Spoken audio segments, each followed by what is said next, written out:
সোনার ভাইরা আমার, ইসলাম এমনি আসে নাই। ইসলাম তলোয়ারে নয়, বরং উদারতায়। বিশ্বনবী সাল্লাল্লাহু আলাইহি ওয়াসাল্লাম মানুষের কাছে ইসলামের দাওয়াত দিয়েছেন।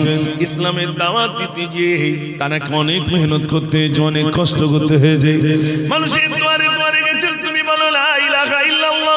কিছু মানুষ রাসূলের মুখে থু করে থুতু দিয়েছে। নবীজি দুটো হাত উঁচু করে বললেন আলহামদুলিল্লাহ।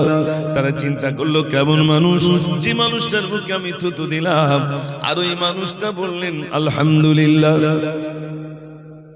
এখানে যারা আছেন, আমরা যারা আছি, কালকে যদি কাউকে বলে চলেন ভাই মসজিদে যাই নামাজ পড়ে আসি, সে যদি থু করে থুতু দেয়, আপনি আলহামদুলিল্লাহ বলবেন না লাঠির খোঁজ করবেন? কথা বলে তখন কি বলবেন? লাঠি ডালিয়ে বলবেন তো। আর নবীজি বলছেন যে তার মুখে থুতু দেওয়া হলো, দুটো হাত উঁচু করে বলছেন আলহামদুলিল্লাহ। ভাইরা আমার, বেঈমানের চিন্তা করলে হারে কেমন মানুষ, যে মানুষটার মুখে থুতু দিলাম ওই মানুষটা বললেন আলহামদুলিল্লাহ, আমি বুঝেছি অন্য কেউ নয়। আর বলতে হলো না, সঙ্গে সঙ্গে ইসলামের কলমা পড়ে মুসলমান হয়ে গেলে। আমার নবীজির আদর্শ দেখে, চরিত্র দেখে ইসলামের কলমা পড়ে মুসলমান হয়ে গেলেন। ভাইরা, 23 বছর মেহনত, এত কষ্ট করেছেন, মানুষের দুয়ারে দুয়ারে গেছেন। তুমি বলো লা ইলাহা ইল্লাল্লাহ, আমি হলাম মুহাম্মদুর রাসূলুল্লাহ সাল্লাল্লাহু আলাইহি ওয়াসাল্লাম। মানুষের কাছে দুয়ারে দুয়ারে গেছেন, কুস্তি লড়েছেন। এমনকি বেঈমানেরা বলছে মুহাম্মদ সাল্লাল্লাহু আলাইহি ওয়াসাল্লাম ওই খেজুর গাছের মাথাটা যদি আনতে পারেন আমরা কলমা পড়ব। আল্লাহর নবী বললেন এ খেজুর গাছের মাথা তুমি আল্লাহর হুকুমে চলে এসো। খেজুর গাছের মাথা আল্লাহর হুকুমে চলে এলো। তখন তারা বলতে শুরু করলো জীবনে অনেক জাদুকর দেখেছি, এমন জাদুকর দেখি নাই, খেজুর গাছের মাথাটা পর্যন্ত চলে এলো। ভাইরা আমার, বিশ্ব নবী সাল্লাল্লাহু আলাইহি সাল্লামকে বা সম্বোধন করে বলছে মুহাম্মদ সাল্লাল্লাহু আলাইহি সাল্লাম, খেজুর গাছের মাথাটা যেমন ছিল তোমার লাগিয়ে দিলে কলমা পড়বো। নবীজি বললেন সত্য কি বলো? বেশক আমরা কলমা পড়বো। আল্লাহর নবী বললেন খেজুর গাছের মাথা যেমন ছিল তেমন হয়ে গেল। তথাপিও তাদের নসিবে কলমা জুটলো না। আল্লাহ তাদের হেদায়েত দেননি।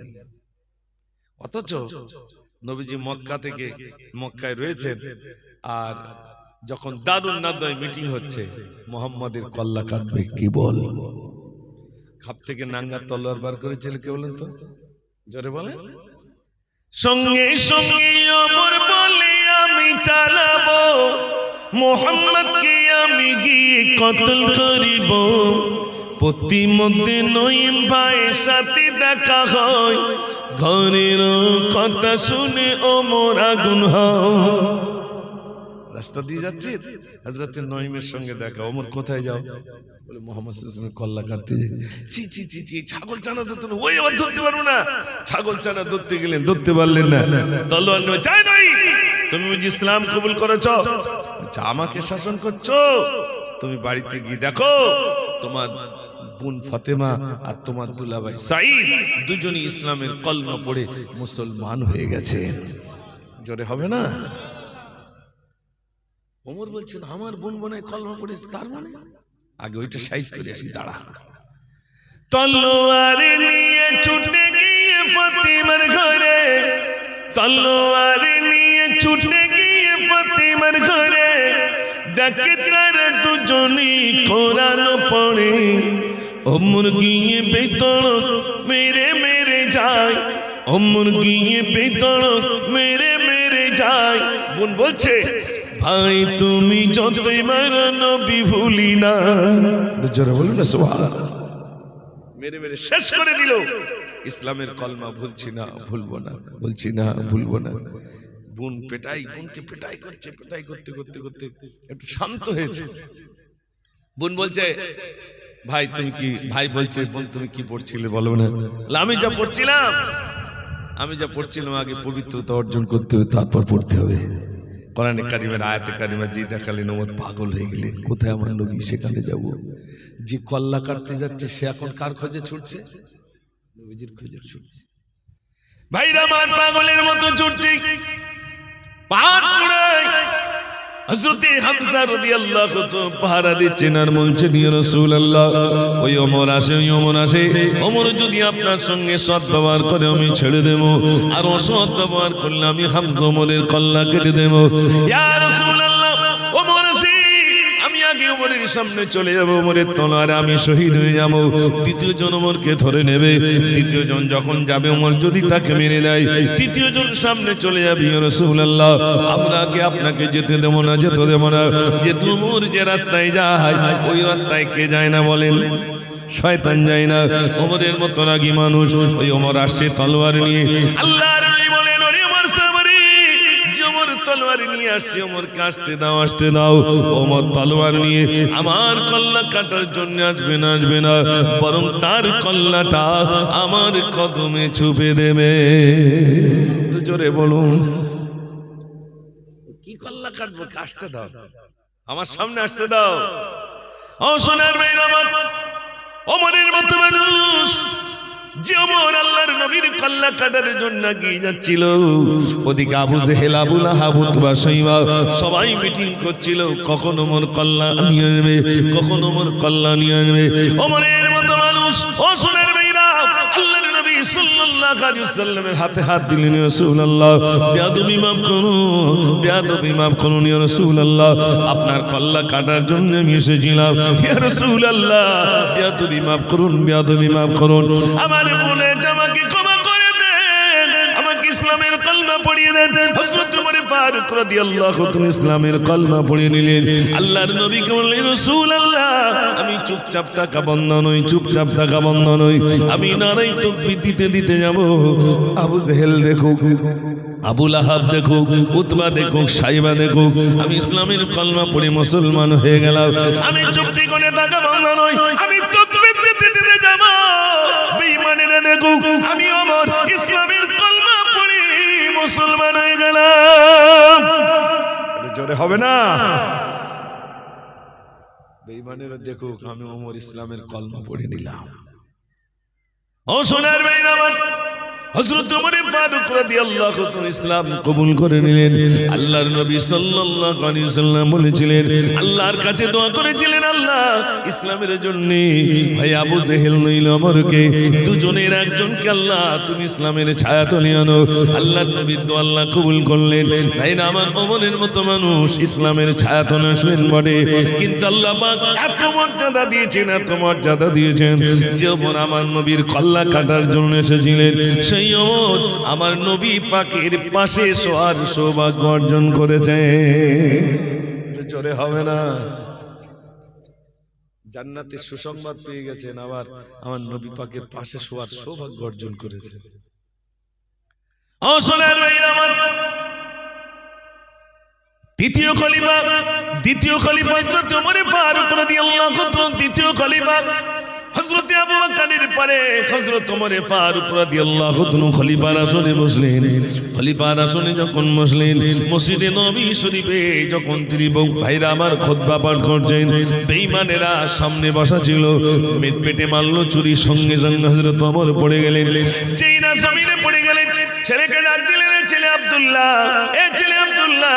শোনো বাবা শোনো আমি হয়তো আর বাঁচবো না তুমি তাড়াতাড়ি করে যাও আম্মা জানো এসার কাছে চলে যাও আম্মা জানো এসা যদি তারা নির্বাচিত জায়গাটা আমাকে দেন আমি ওমর আল্লাহর নবীর পাশে একটু শুতে পারবো তুমি চলে যাও ছেলে চলে গেলেন ছুটে ভাইরা আমার আম্মা জান আয়েশা দরজার সামনে চলে গেলেন আম্মা জান আল্লাহর নবী সাল্লাল্লাহু আলাইহি ওয়াসাল্লামের পরম সাহাবা মুহাব্বতের সাহাবা আমার আব্বা জান হযরত ওমর ফারুক রাদিয়াল্লাহু তাআলা তিনি বিদায় হয়ে গেছেন হয়তো তিনি শহীদ হয়ে যাবেন তিনি তানার পেটে ছুরি মারা হলো তিনি পড়ে গেছেন তিনি আমাকে পাঠিয়ে দিয়েছেন আপনার নির্বাচিত জায়গাটা যদি আমার আব্বাকে দান করেন তাহলে আমার আব্বা আল্লাহর নবীর পাশে একটু শুতে পারবে আম্মা জান এসে বললেন এ বাবা ছেলে তুমি যাও তোমার আব্বাকে গিয়ে বলো আমার নির্বাচিত জায়গাটা না আমার জন্য রাখলাম না বরং তোমার আব্বার জন্য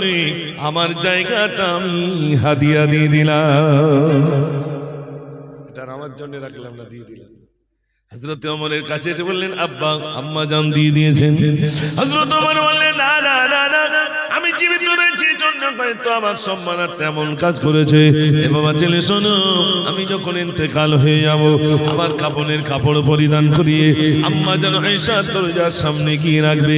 তিনি যদি মনে করেন মদিনার সাধারণ মানুষদের পাশে কবর হবে, আমি ওমর আমার কবরটা মদিনার সাধারণ মানুষদের পাশে দিও। তিনি যেটা মনে করবে, তিনি যদি মনে করেন না না না না ওমরের কবরটা মদিনার সাধারণ মানুষদের পাশে হবে, তো ওখানে আমার কবর দিও। তিনি যদি মনে করেন আল্লাহর নবীর পাশে হবেন, তাহলে সেটাই তুমি করবে। আম্মা যেন আয়েশা দরজার সামনে গিয়ে রাখা হলো। আম্মা জান, আমার আব্বা জান শহীদ হয়ে গেছেন, এই তানার লাশটা আমি নিয়ে চলে এলাম। ভাইরা আমার, আম্মা জান আয়েশা বললেন, এ বাবা ছেলে আব্দুল্লাহ শোনো, তোমার আব্বা জান ভাগ্যবান, তোমার আব্বা জান সৌভাগ্যবান। আমার জায়গাটা আমার জন্য রাখলাম না, আমি তোমার আব্বার জন্য আমার জায়গাটা আমি হাদিয়া দিয়ে দিলাম। জোরে হবে না? তাকবীর দেন দেখি, নারে তাকবীর। আরো জোরে দেন, নারে তাকবীর। কি এমন কাজ করেছেন, নবী পাকের পাশে শোয়ার সৌভাগ্য অর্জন করেছেন। ভাইরা, যিনি কল্লা কাটতে যাচ্ছিলেন, জীবন পরিবর্তন করে আমার রাসূলের পাশে শোয়ার সৌভাগ্য অর্জন করেছেন, জান্নাতে সুসংবাদ পেয়ে গেছেন দুনিয়ায়। একটু জোরে বলুন না সুবহানাল্লাহ। ও সোনার ভাইরা, যে ওমর ফারুক রাদিয়াল্লাহু তাআলা ঈদের দিনে কন্দন করছেন, সবাই বলছেন আমিরুল মুমিনিন ঈদের দিনে কেন এত কাঁদেন? সবাই আনন্দ করেন, আজ ঈদের দিন, খুশির দিন, আপনি কেন কাঁদেন? হযরত ওমর বললেন, বাবা, হযরত ওমর বললেন আল্লাহর নবী সাল্লাল্লাহু আলাইহি সাল্লাম বলেছেন। ভাইরা আবার তিনি বললেন, আল্লাহর নবী সাল্লাল্লাহু আলাইহি সাল্লাম বলেছেন, যে ব্যক্তি রমজান পেল অথচ গুনাহ খাতা মার্জনা হলো না, ওই ব্যক্তি ধ্বংস হয়ে যাক। আমি আমার রমজান পেলাম, আমার জীবনের গুনাহ খাতা ক্ষমা হয়েছে কি আমি জানি না। যদি গুনাহ খাতা ক্ষমা হয়ে যায় তাহলে তো আমার আনন্দ, আর গুনাহ খাতা যদি ক্ষমা না হয় তাহলে কিসের আনন্দ? এই জন্য আমি ওমরিদের দিনে কাঁদি। ভাইরা আমার, যিনি জান্নাতের সুসংবাদ পেয়ে গেছে, তিনি আল্লাহর কাছে বলতেন, ওগো আল্লাহ, আমাকে মানুষ না বানিয়ে যদি পায়খানার পোকা আমাকে বানাতেন। আল্লাহর কাছে টুকরে টুকরে কাঁদতেন আর বলতেন, আল্লাহ, আমাকে যদি মানুষ না বানিয়ে এই পায়খানার পোকা যদি আমাকে বানাতেন, তাহলে আমার আল্লাহ তোমার কাছে হিসাব দিতে হতো না।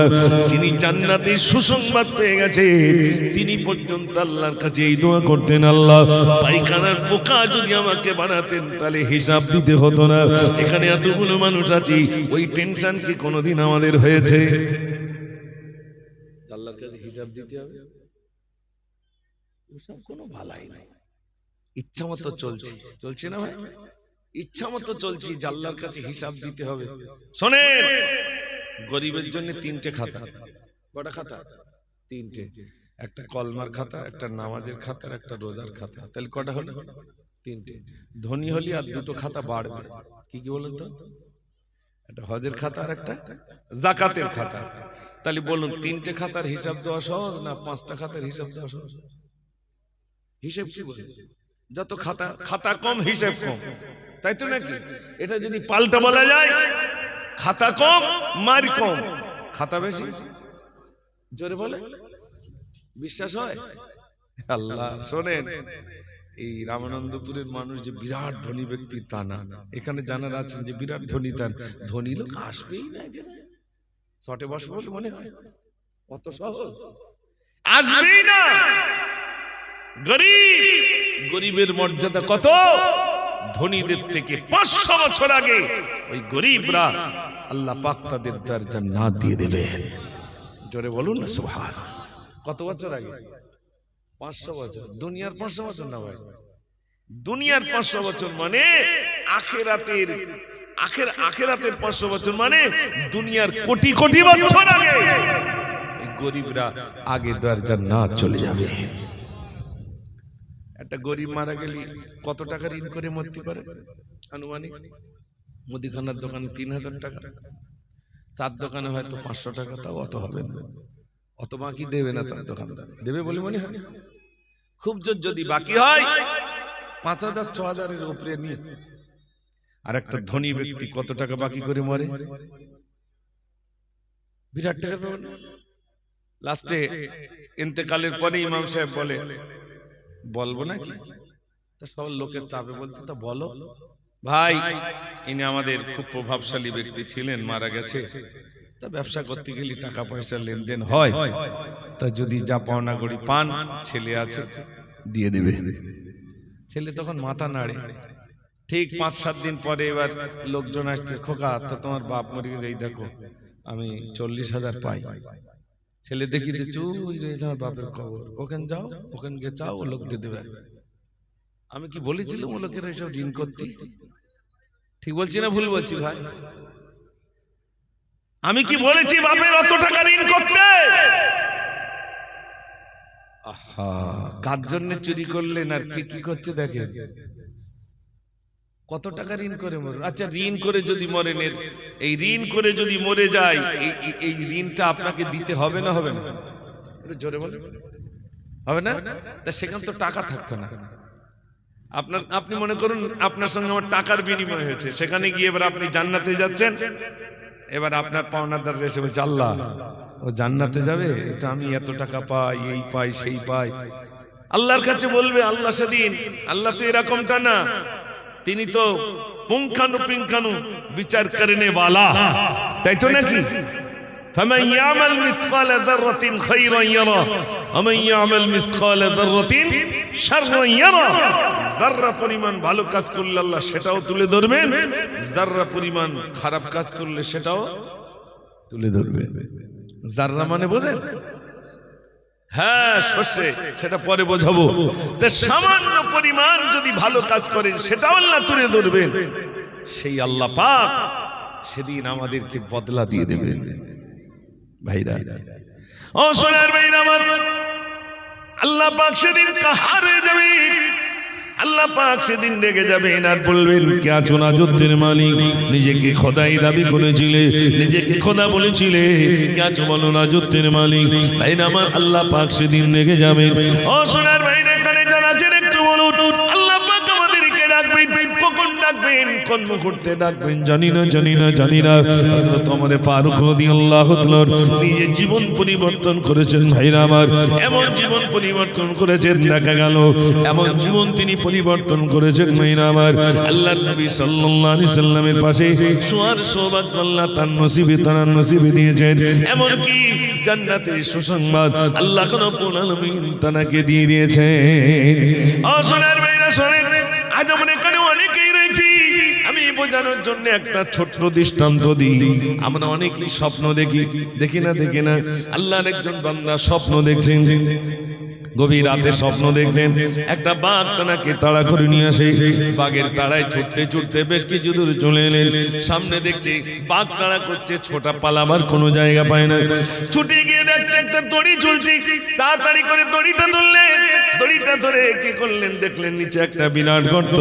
ওই দড়িটা ঢিলা দিয়ে গর্তের দিকে লুকাতে শুরু করলেন। ভাইরা আমার, গর্তের ভিতরে ঝুলে রইল। এমন সময় নিচের দিকে তাকিয়ে দেখে বড় বড় সাপ পোকামাকড় যে বাঘটা তাড়া করছিল, ওই বাঘটা গর্তের সামনে এসে বসে রইল। একদিকে বাঘ, উপরে বাঘ, আর নিচেই রইল সাপ। ভাইরা আমার, দড়িটাই ঝুলে রইল। সামনের দিকে তাকায়, কুয়ার ভিতরে একটা জায়গায় সুন্দর একটা মৌচাক রইল। ওই মৌচাকে শুধু মধু ভরা মনে হচ্ছে মধু খায়।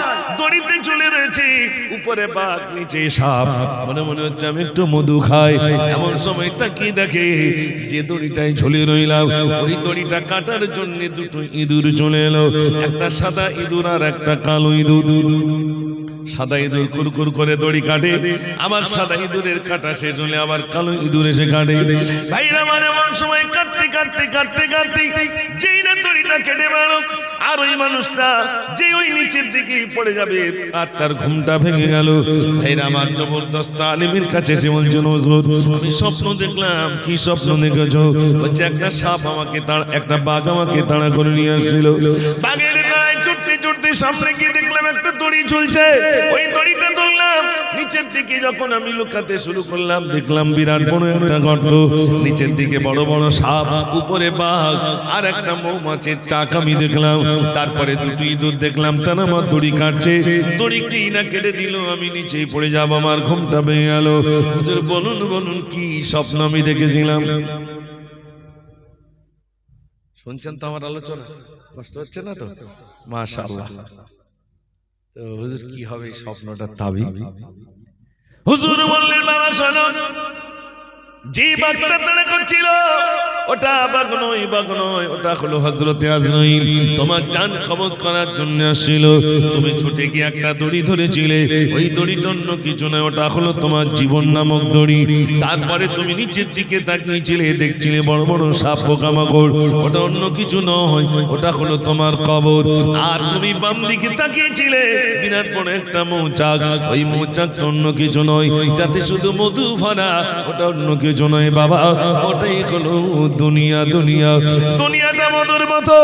আর যে দড়িটাই ঝুলছিলে, ওই দড়িটা কাটার জন্য যে দুটো ইঁদুর এসেছিল, একটা সাদা ইঁদুর আর একটা কালো ইঁদুর। সাদা ইঁদুর মানে হলো দিন, আর কালো ইঁদুর মানে হলো রাত। রাত যায় দিন আসে, দিন যায় রাত আসে। তোমার হায়াত নামক দড়িটা কুরকুর করে কাটে, যেই না কেটে গেল তোমার ঘুম ভেঙে গেল, মানে মৃত্যু হয়ে গেল। ও সোনার ভাইরা, এখানে আমরা জানাচ্ছি সত্য কথা বলুন, আমরা প্রত্যেকে কেউ না কেউ দড়িতে ঝুলছি। কেউ এরকম মোটা হতে পারে, কেউ এরকম মোটা হতে পারে, কেউ আবার এরকম মোটা হতে পারে, সবাই তো দড়িতে ঝুলছি।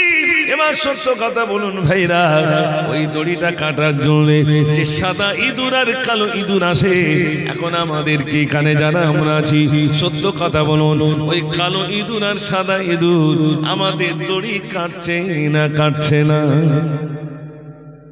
জোরে বল।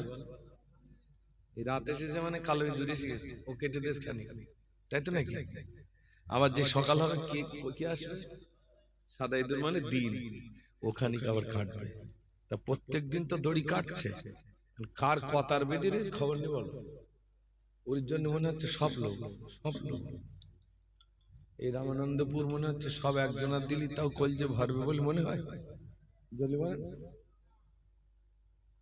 সব ভরবে ভাই, এই নজর ভরে না, তাই তো নাকি? আল্লাহর নবী সাল্লাল্লাহু আলাইহি ওয়াসাল্লাম বলেছেন, কোন মানুষকে যদি 3টে সোনার পাহাড় দেওয়া হয়, 4টে সোনার পাহাড় আছে, তা 3টে যদি দিয়ে দেওয়া হয়, তারপর বলে আল্লাহ আরেকটা ওইটা দাও, 3টে লেও ভরলো না, ওই আরেকটা ওইটা দাও। আমরা এখানে যারা আছি সবার তো বয়স কম বেশি হয়েছে। একটা জিনিস বিরাট চাঙ্গা হয়, যত বয়স বাড়ে সে তত জন হয়। আমরা যেমন বয়স হচ্ছে, আমাদের চামড়া ঢিলা হবে, দাড়ির চুল পেকে যাচ্ছে, মাথার চুল পেকে যাচ্ছে, যাচ্ছে না ভাই? বয়স হচ্ছে মানে এগুলো হবে, দুর্বল হয়ে যাবে শরীর। একটা জিনিস চাঙ্গা হয়, কোনটা বলুন তো? আশা। ছোট ছেলেদার ঘন্না করি, তার পশ্চিম মুখে যাচ্ছি না, আল্লাহ বলে তার আগে উত্তর দক্ষিণ করে দিচ্ছি, টেনশন করিস। উত্তর দক্ষিণ বোঝেন তো? একদম সোজা,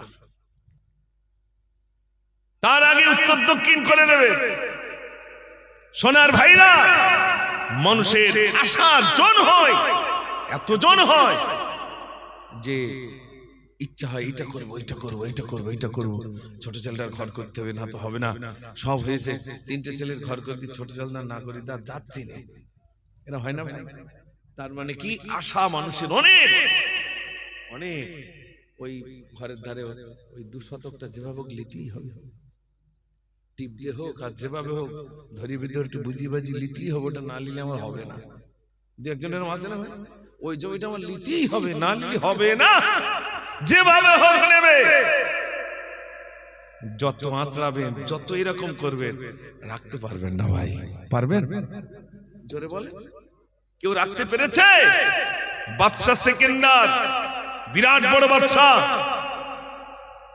তিনি শিষ্যদেরকে বলছে, শোনো, আমার ইন্তেকালের পরে কাফনের কাপড় থেকে 2টো হাত বার করে দেবে।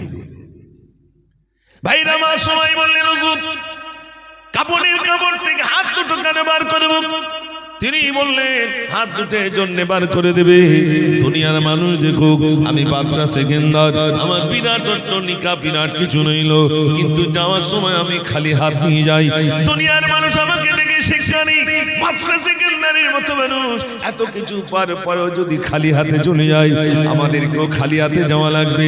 দুনিয়ার মানুষ অন্তত আমাকে দেখে শিক্ষা নেই। ও সোনার ভাইরা, একটুখানি বলুন, আজ নয় কাল আমার ইন্তেকাল হয়ে যাবে, কেউ তো সঙ্গে নিয়ে যেতে পারবে না, কিন্তু বলুন 1 ইঞ্চির জন্য মারপিট হয় না, হয় না? রক্ত চলে যাবে, তা জমি ছাড়বো না, রক্ত চলে যাবে, ওরে সর্বনাশ। সেদিন যা রুখে দাঁড়াবে মনে হচ্ছে না সব লে যাবে। এটা হয় না ভাই? কেউ সঙ্গে যাবে না, আমার আপনার সঙ্গী কেউ হবে না। বাদশা সেকেন্দার হাত দুটো বার করে এই জন্য রাখতে বলেছিলেন, দুনিয়ার মানুষ দেখুক। আমি আপনাদের জ্ঞান দিতে আসিনি, শুধু স্মরণ করিয়ে দিতে যাচ্ছি। ভাই ফিরে আসি আমরা, এই দুনিয়া দুনিয়া নয়, এরপরে অনন্ত কাল ধরে আমাদেরকে থাকতে হবে। তার জন্য প্রস্তুতি গ্রহণ করা, তাই তো নাকি ভাই? তার জন্য প্রস্তুতি নেওয়া। খোদার কসম, যা দেখছেন কেউ সঙ্গে যাবে না, কেউ সঙ্গে যাবে না। বলো, আপনি হিসাব করুন, আপনি সঙ্গে কত টাকা নিয়ে যাচ্ছেন। 5টা বাঁশ কিনতে কত ভাই? 5টা বাঁশের দাম কত? 1000 টাকা ধরে। আর কাপড়ের কাপড় ওই মোটামুটি ওই যতটুকু, আর একটু গোলাপ পানি, আর ওই সেই ওটাকে কর্পূর, আর একটু আতর, ওই আনুষঙ্গিক কত খরচ হতে পারে? ওইটাই সঙ্গে মানে খরচ, তাছাড়া আপনার খরচ নেই। একবার ভাবুন তো ভাই, ওই চিন্তাটা একবার করে। ওই চিন্তা করছে বলে মনে হয় কবরস্থানে গিয়ে হাসছে, হি করে হাসছে, আর ভাবছে এই জায়গায় মনে আমার যেতে হবে না। কত চালাক! কবরস্থানে গিয়ে হাসছে আর ভাবছে এই কবরে বলছে আমি যাব না। ও জ্বর হয়েছিল তাই মরে গেছে, ওর ক্যান্সার হয়েছিল বলে তাই মরেছে, ও ডাক্তার দেখায়নি ঠিক মতো তাই মরেছে, আমার দেখে শরীরটা কেমন চাঙ্গা বলে না ভাই, অমুক এই করেছে ওই জন্য মরে। ভাই সে যা করেছে, সব আবার 2-1 বলে আমার কষ্ট দেশে আল্লাহ একদম হাতে নাতে দেখিয়ে দেয়। কখনো এরকম বলবেন না যে আমাকে কষ্ট দিয়েছে বলে ওকে হাতে নাতে দেখিয়ে দিয়েছে। না, বিমার দেনেওয়ালা কে? জোরে বলেন। আচ্ছা সত্যি কথা বলবেন, যে অসুস্থ থাকে সে বেশি আল্লাহকে ডাকে না যে সুস্থ থাকে সে বেশি আল্লাহকে ডাকে? দেখেছে না? সুস্থ থাকলে বেশি ডাকে না, অসুস্থ থাকলে উঠতে বসতো আল্লাহ। মানে মাথার যদি যন্ত্রণায় কার ডাকবে? আল্লাহ। এত যন্ত্রণা, তার মানে ঘন ঘন আল্লাহ। অসুস্থ হলেই আল্লাহ, আর সুস্থ হলে আল্লাহকে বেশি ডাকতে চায় না। এই জন্য আল্লাহ অসুস্থ করেন কেন? বান্দা আমাকে ডাকবে আর আমার বান্দার ডাকে আমি আল্লাহ সাড়া দিয়ে দেবো। জোরে বলুন না সুবহানাল্লাহ। ও সোনার ভাইরা আমার, বিশ্বাস করুন এই দুনিয়া দুনিয়া নয়, এরপরে অনন্ত কাল ধরে আমাকে আপনাকে থাকা লাগবে। সেদিন আমার কেউ সঙ্গী হবে না। মরেই দেখেন কেউ আমার সঙ্গী আপনার সঙ্গী হবে না। চলে যাওয়া লাগবে, চলে যাওয়া লাগবে। ও ভাইরা আমার, রমজানের মতো একটা মাস চলে গেল, তারপরে আমাদের জীবনে পরিবর্তন এলো না। জিলকদ এসে ভাইরা আমার, এরপরে শাওয়াল মাস চলে গেল, এরপরে এলো জিলকদ, আসছে আমার জিলহজ। মানুষ হজ পাকে যাচ্ছে না, অলরেডি মানুষ যাতায়াত শুরু হয়ে গেল। ভাইরা আমার, হজ পাকে যাওয়ার জন্য তৈরি হয়ে গেল। ধনী ব্যক্তিদের জন্য হজ রইল। তবে শুনে রাখে ভাইরা আমার আপনার হয়তো টাকা নাই, তবে আল্লাহ রাব্বুল আলামিন আমার আপনার জন্য উত্তম একটা জিনিস রেখেছেন। আপনি হজের সওয়াব কেমন করে পারবেন? ভাইরা আমার, বিরাট হজ করতে গেলে আপনার অনেক টাকা তো খরচ রইল। ও সোনার ভাইরা, হজের সওয়াব আপনি দুনিয়ায় পেয়ে যাবেন।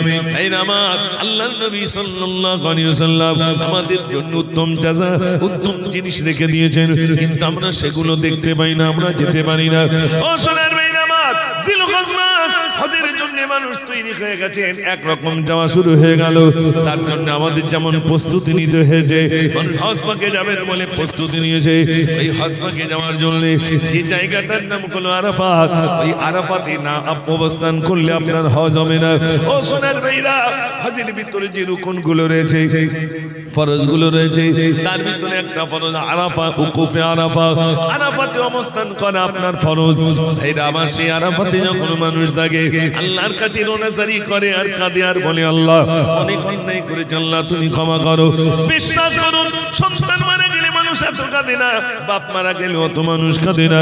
মানুষ এত ক্রন্দন করে নিজের গুনাহের জন্য, আরাফাতের জমিনে দাঁড়িয়ে দাঁড়িয়ে কাঁদে। আর প্রসারিত করে কাঁদে, আল্লাহর কাছে রোনাজারি করে। ভাইরা আমার, পৃথিবীর যত মানুষ তার নিজ নিজ ভাষায় কাঁদে, আল্লাহর কাছে রোনাজারি করে। আল্লাহ রাব্বুল আলামিন সেই সময় ফেরেশতাদেরকে সম্বোধন করে বলেন, আমার ফেরেশতারা তোমরা সাক্ষী থাকো, তোমরা সাক্ষী থাকো, ওই সমস্ত বান্দা বান্দীদের জীবনের ত্রুটিগুলো আমি রব্বুল আলামিন ক্ষমা করে দিলাম। জোরে হবে না? তো আরাফাতে গিয়ে কাঁদছে, কিন্তু আমরা গরিব মানুষ, আমরা কোথায় গিয়ে কাঁদবো? আপনি আল্লাহর ঘরে গিয়ে কাঁদুন, দুটো হাত তুলে খালেস দিলে কাঁদুন, আল্লাহ ক্ষমা করে দেবে। যিনি জানে করেছি দুনিয়ার কেউ না জানলেও জানেন কে? আল্লাহ জানে, আল্লাহ জানে। আত-তাইবুন আল-আবিদুন, তওবাকারী ইবাদত করনে ওয়ালা, বেশি বেশি করে তওবা করা, আল্লাহর কাছে রোনাজারি করার বলা, রব্বুল আলামিন আল্লাহ আর জীবনে এমন অন্যায় করব না, আল্লাহ তুমি ক্ষমা করে দাও, আল্লাহ তুমি ক্ষমা করে দাও। আল্লাহ রব্বুল আলামিন ক্ষমা করে দেবেন। আল্লাহ রব্বুল আলামিন বলবেন, আমার বান্দা শোনো, তুমি অন্যায় করেছো, আমার কাছে ক্ষমা চাও। বান্দা বলে, আল্লাহ আমি কেমন করে ক্ষমা চাইবো? আল্লাহ বলে, বান্দা অন্যায় করেছো, তাহলে এক কাজ করো, তুমি চোখে পানি নিয়ে এসো। বান্দা বলে, আল্লাহ কেমন করে চোখে পানি আনলো? আল্লাহ আমার চোখে তো পানি আসে না। আমার আল্লাহ বলে, বান্দারে কাঁদতে যদি না পারিস, চোখের কোন একটুখানি মাছির মাথা পরিমাণ পানি নিয়ে আয়, আমি আল্লাহ ওই বাহানায় তোর জীবনে ত্রুটিগুলো আমি রব্বুল আলামিন ক্ষমা করে দেব। আল্লাহ ক্ষমা করে দেবে।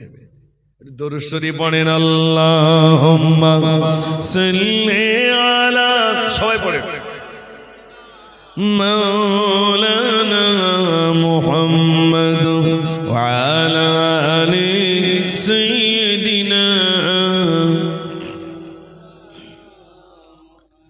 মদিনার মাটি যদি পাই রাসূলুল্লাহ, সুরমা করে দেব বারবার।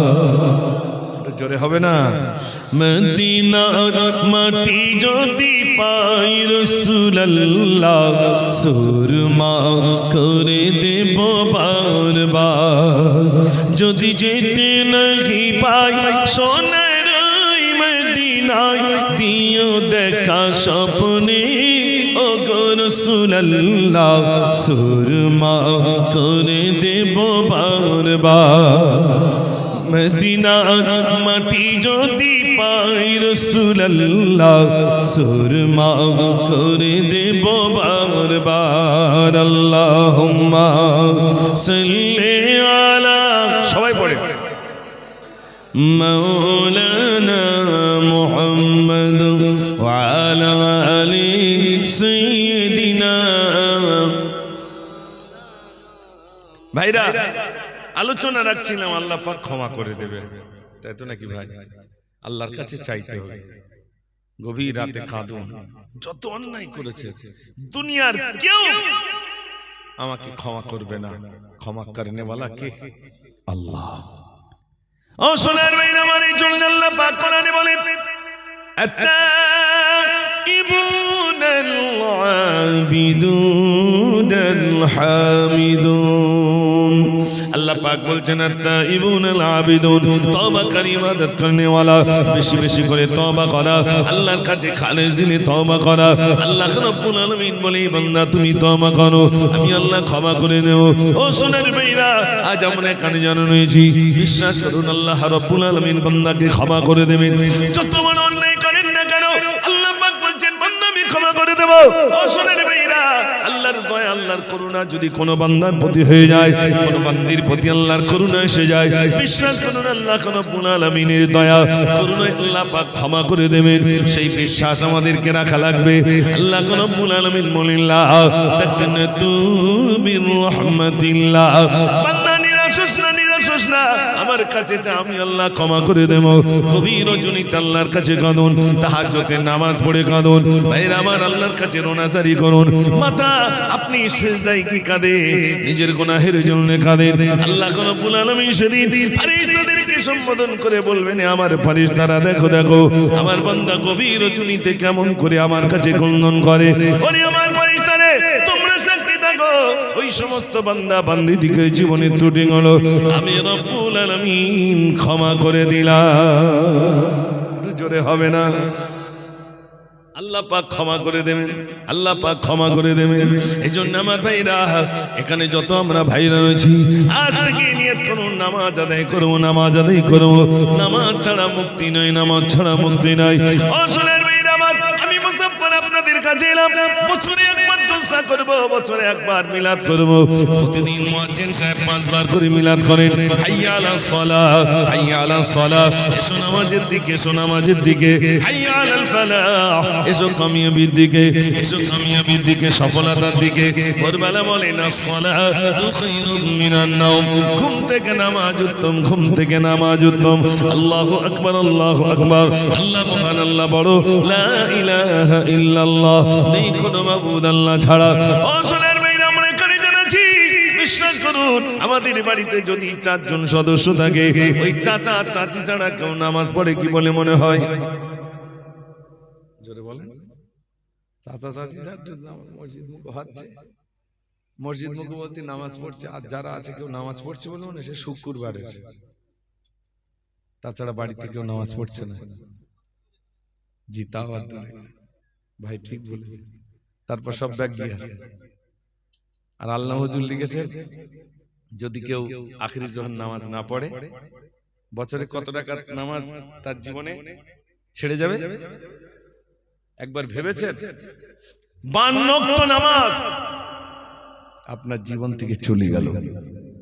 1 ওয়াক্ত নামাজ যদি কেউ ইচ্ছাকৃত ছাড়ে, 80 হোক বা জাহান্নামে পড়া লাগবে। কত হোক বা 1 হোক বার হিসাবটা দেই, 80 হোক বার 1 হোক বার হিসাবটা দেই। 1 হোক বা সমান হলো 2,88,00,000 বছর হলো 1 হোক বা, তাহলে 80 হোক বা জাহান্নামে পড়া লাগবে। ও সোনার ভাইরা আমার, 80 হোক বা জাহান্নামে পড়া লাগবে। 1 ওয়াক্ত নামাজ যদি কোনো মানুষ ইচ্ছাকৃত ছেড়ে দেয়, 80 হোক বা জাহান্নামে পড়া লাগবে। 1 হোক বা সমান 2,88,00,000 বছর হলো 1 হোক বা। ও সোনার ভাইরা, তাহলে এবার বলুন কত কোটি কোটি বছর আমাকে জাহান্নামে পড়া লাগবে? ও সোনার ভাইরে জন্য বলবো, হোশিয়ার হুজুর তানার ভাইরা আমার তানার কিতাবের ভিতরে তাসাউফ তত্ত্বের ভিতরে লিখেছেন, মানুষ যখন ইন্তেকাল হয়ে যায়, ভাইরা আমার ইন্তেকালের কিছু মুহূর্তে বলে যাবে, কানপটিটা চেপে যাবে, গলার ভিতরে খড়খড়ানি আওয়াজ এসে যাবে, চোখের উপরে ঘোলাটে পর্দা এসে যাবে। তখন বুঝতে হবে আর হবে না, হবে না, হবে না। ওই মানুষটার মৃত্যুর সময় এসে যাচ্ছে। কেন কেন? তার কানপটিটা চেপে যাবে, গলার ভিতরে খড়খড়ানি আওয়াজ আসবে, চোখের উপরে ঘোলাটে পর্দা এসে যাবে। তখন বুঝতে হবে আর হবে না, হবে না। কেমন করে মুমিন বুঝতে পারবে? বসে রুজুত্তনের কিতাবের ভিতরে লিখেছেন, মুমিন কেমন করে চিনবে? মুমিনের চিহ্ন হলো ইন্তেকালের পরে তার কপাল থেকে, তার চাওয়াল থেকে খাম খাম হবে, আর নাকের মাথাটা হালকা ডান দিকে বেঁকে যাবে। তখন বুঝতে হবে ইনি হলেন প্রকৃত মুমিন। জোরে বলেন। মুমিনের চিহ্ন ইন্তেকালের পরে এখান থেকে খাম খাম হবে। আল্লাহ যেন আমাদের মুমিন হালতে মৃত্যু নসিব করেন, বলুন আমিন। মুমিন। ও সোনার ভাইরা আমার, রামানন্দপুরের মানুষেরা শুনে, নামাজ পড়ুন, মসজিদের সঙ্গে সম্পর্ক রাখুন, 5 ওয়াক্ত নামাজ পড়ুন। 1 ওয়াক্ত নামাজ যেন জীবন থেকে না চলে যায়। ও সোনার ভাইরা আমার, 1 ওয়াক্ত নামাজ যেন না চলে যায়। তাকবীরুল্লাহ শহীদ নামাজ আদায় করুন। তাকবীরুল্লাহ শহীদ যদি নামাজ আদায় করতে পারেন, আল্লাহ পাক কবরের আযাব টানার জন্য ক্ষমা করে দেবেন। ভাইরা আমার, নামাজের ভিতরে রয়েছে সফলতা, নামাজের ভিতরে রয়েছে মুক্তি, নামাজের ভিতরে রয়েছে শান্তি। আজ আমাদের ভিতরে বেনামাজির ভাগ বেড়েছে না কমেছে? জোরে বলেন। নামাজ বেনামাজির ভাগ বেড়েছে, নামাজি নাই। ও ভাইরা আমার, এবার বলুন, প্রতি বছরে মিলাদ দেব, বিরাট আয়োজন করব, অথচ মসজিদে নামাজ পড়বো না। বলুন, মিলাদ দেওয়া কি ফরজ না সুন্নত নামাজি? বলেন, মিলাদ দেওয়া ফরজ না সুন্নত নামাজি? নফল। ঈদ দিলে সওয়াব, না দিলে জোরে বলে কোনো গুনাহ নেই। এটা একটা শিক্ষা। দাদা হুজুর কিবলা এই যে ইন্তজাম করেছেন, এই যে সুন্দর মেহফিল করেছেন মানুষকে শিখবার জন্য, এটা একটা স্কুল বলা যায়, এটা একটা পাঠশালা বলা যায়, এটা একটা কলেজ বলা যায়, এটা একটা ইউনিভার্সিটি, এটা একটা মাদ্রাসা। এ যদি করে আলহামদুলিল্লাহ, না করলে কোনো গুনাহ নেই। কিন্তু মসজিদে যদি নামাজ না পড়ে, জোরে বলে, গুনাহ হবে। ও ভাইরা আমার, বিশ্বাস করুন গুনাহ হবে। মসজিদের সঙ্গে সম্পর্ক রাখতে বললাম না, আমরা কেমন মুসলমান? 5 ওয়াক্ত নামাজ মসজিদের সঙ্গে আদায় করব, নিয়ত করুন 5 ওয়াক্ত নামাজ মসজিদে যাব, জামাতে সহিত আদায় করব। হযরত ওমর ফারুক রাদিয়াল্লাহু তাআলা বলেন, আমার ইচ্ছা হয় ওই ঘরগুলো আমি জ্বালিয়ে দিই, আমার ইচ্ছা হয় এই ঘরগুলো আমি জ্বালিয়ে দিই, কিন্তু আমি পারি না, কারণে ওই ঘরে ছোট্ট ছোট্ট মাসুম বাচ্চা রয়েছে বলে আমি ইজাজত দিই না, অনুমতি দিই না ঘরগুলো জ্বালাতে। নইলে আমি অনুমতি দিয়ে দিতাম, যারা আজান দিলে মসজিদে আসে না তাদের ঘরগুলো আমি বলতাম জ্বালিয়ে দাও, পুড়িয়ে দাও, যারা আজান শুনে মসজিদে আসে না। নামাজে কত তাগিদ দিয়েছে, নামাজ কত তাকিদ দিয়েছেন। নবীজি চলে যাচ্ছেন দুনিয়া থেকে, চলে যাওয়ার সময় কি বলে গেছেন? সালাত সালাত সালাত, আকিমুস সালাত, নামাজ নামাজ নামাজ। একটু জোরে বলুন না সুবহানাল্লাহ। সেই নামাজ আমাদের ভিতরে নাই। ও ভাইরা আমার, যদিও নামাজ পড়েছি শোনেন, আমরা হলাম ইমামে আজম আবু হানিফা রাহমাতুল্লাহ আলাইহির মতাদর্শের মানুষ, আমরা হলাম ইমামে আজম আবু হানিফা রাহমাতুল্লাহ আলাইহির মতাদর্শের মানুষ। ও সোনার ভাইরা, আজ আমরা এখানে জানা রয়েছি একটুখানি শোনেন। ইমামে আজম আবু হানিফা রাহমাতুল্লাহ আলাইহি যখন বিদায় হলেন, ইহুদি তার ছেলেকে, ইহুদি তার বাবাকে বলছে, বাবা ওই পাহাড় চূড়ে একটা বাবলা গাছ দেখতাম, ওই বাবলা গাছটা দেখা যায় না কেন? তিনি বললেন, বাবা ছেলে, ওটা বাবলা গাছ নয়, ওটা বাবলা গাছ নয়, ওটা হলো জামানার ইমাম, ইমামে আজম আবু হানিফা। সারাটা রাত তিনি নামাজ আদায় করতেন। জোরে হবে না? সারা রাত ধরে নামাজ আদায় করতেন। বাদ মনে করছে বাবলা গাছ, ওটা বাবলা গাছ না, ওটা ইমামে আজম আবু হানিফা সারা রাত ধরে নামাজ পড়তেন। আর আমরা সারা রাত, আল্লাহর নবী বলেছেন সব থেকে বড় চোর, সাহাবারা জিজ্ঞেস করছেন ইয়া রাসূলুল্লাহ সব থেকে বড় চোর কে? নবীজি বলেছেন সব থেকে বড় চোর ওই যে নামাজে ফাঁকি দেয়। সবচেয়ে বড় চোর কে ভাই? যে নামাজে ফাঁকি দেয়, ও হচ্ছে বড় চোর। আর এখন আমরা নামাজে ফাঁকি দিচ্ছি না, দিচ্ছি না?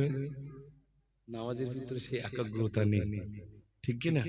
নামাজের ভিতরে সেই একাগ্রতা নেই। সুন্দর করে নামাজ, নামাজ কেমন হবে শোনেন ভাইরা আমার, মানুষ নামাজ পড়তে এমনই নামাজ মনে করি আমার সামনে আমার আল্লাহ রাব্বুল আলামিন তিনি সব দেখছেন, সব দেখছেন। নামাজ তো এমন হবে, এই নামাজটা হয়তো আমার জীবনের শেষ নামাজ হয়ে যাবে, এশার নামাজটা আমি সুন্দর করে পড়বো, না জানি আবার ফজর পর্যন্ত জাগতে পারবো কিনা, ফজরে আবার আল্লাহ আমাকে ডেকে দেবেন কিনা, এটাই হয়তো আমার জীবনের শেষ নামাজ হয়ে যেতে পারে। অতএব সুন্দর করে আবার এই নামাজটা আমি পড়বো। ভাইরা আমার, যখন ফরজ এসে যাবে, ফজরে যখন তার নসিবে জুটে যাবে, সে এমন ভাবে নামাজ পড়বে, মনে মনে করবে আমি যোহর পর্যন্ত হয়তো নাও বাঁচতে পারি, অতএব ফজরের নামাজটা আমাকে সুন্দর করে পড়া লাগবে। এই নিয়ত নিয়ে যদি কোনো মানুষ নামাজ আদায় করেন, বলুন বলুন বলুন, তার জীবনে কি আর নামাজের কোনো ঘাটতি হবে? আমরা না আওয়াবির নামাজ পড়তে পারছি, না ইশরাক নামাজ পড়তে পারছি। এই নামাজগুলো আমাদের ভিতরে নেই। সুন্নতের পাবন্দি খুব কম। খাওয়া দাওয়ার ভিতরে সুন্নত নেই। অজুর সময় মিসওয়াক করি না, এই সুন্নতগুলো করি না। আপনি একটা মিসওয়াক নেবেন, একদিকে অজুর সময় মিসওয়াক করবেন, ডান দিক দিয়ে তার পা দিকে দেবেন, এই মিসওয়াকটা করে নেবেন, তো নামাজ পড়বেন। সেই নামাজে মিসওয়াক করে যদি আপনি নামাজ আদায় করতে পারেন, মানে অজু করেন, অজু করার পরে যদি নামাজ পড়েন, ওই নামাজে 70 গুণ বেশি সওয়াব আল্লাহ পাক দিয়ে দেবেন। জোরে বলুন না সুবহানাল্লাহ। আমি 70 গুণের কথা বলেছি, এটা কিন্তু অনেক মানুষ বুঝতে পারে। 5000 টাকা কি করে 10,000 টাকা হবে, এটা মানুষ বোঝে ভালো।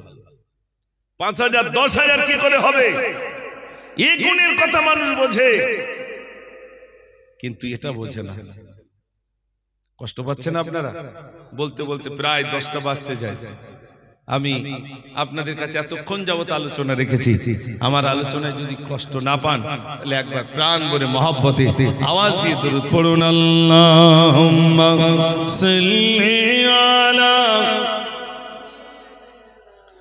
মাওলানা মুহাম্মদ ওয়া আলা আলি সাইয়্যিদিনা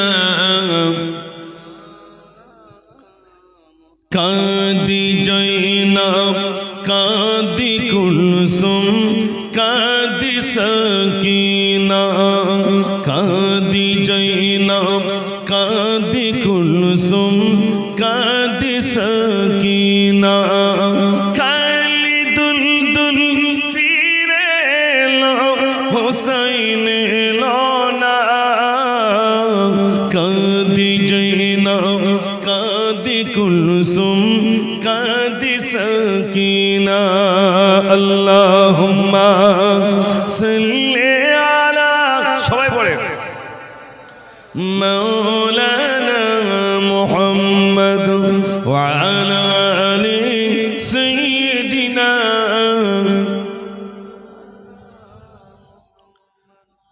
একদিন তোমারি নাম মসজিদে হবিলাম একদিন তোমারি নাম মসজিদে হবিলাম তৈরি থেকো তৈরি রেখো সুন্নতি আমল ইমাম একদিন তোমারি নাম মসজিদে হবিলান আল্লাহুম্মা সাল্লি আলা সবাই পড়ে মাওলানা মুহাম্মদ ওয়া আলা আলি সাইয়্যিদিনা